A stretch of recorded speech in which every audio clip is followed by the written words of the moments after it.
não casar no salão.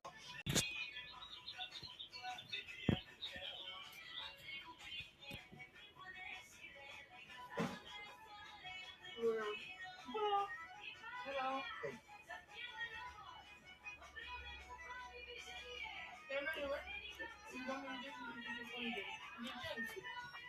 Sila ketika coba kenalan langsung dibuka.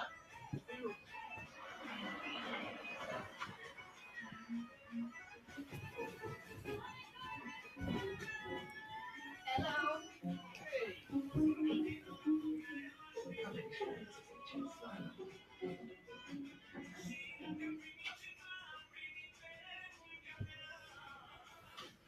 Dacă dau mai departe clientul să nu supea, el dă și mi-aduce în gură? Nu.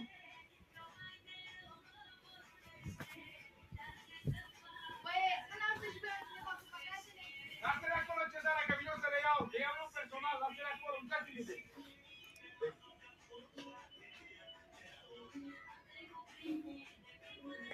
Da.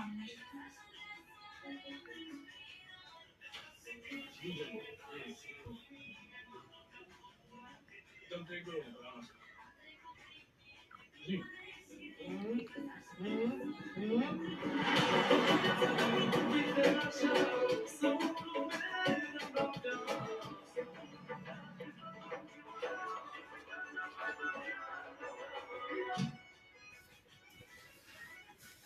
Stai, mai știi?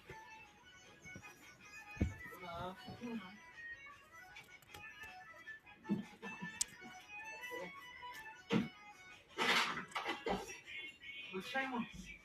Nu mai trăgea troaca asta de locuri, mai avea aerodinamică. Cum adică? A rupt o pailată în pădure, înțelegi? Și mi-a rămas doar asta și era asimetrică mașina, nu mai trăgea cu trebuie. N-are niciun sens. Băi, vlogere, asta e fizică de stradă, nu se învață cu camera în mână, înțelegi? Vezi de treabă, tatăl. Și acum ce facem, Shelly? Nu te control sau ce se întâmplă? Nu, așteptăm să vină toată lumea și păi când, dacă vreți să faceți nevoi sau așa, acum, că după aia nu o să mai fie timp, da? Auzi, nu? Și rimează cu furiș? Nu să mă piși. Nu știu.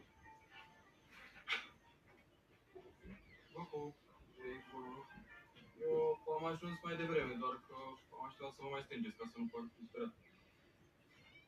Acolo e baia? Vreau și eu la baie. Vrei să mergi la baia, mă? Da. Se cartează 5 lei. Ok.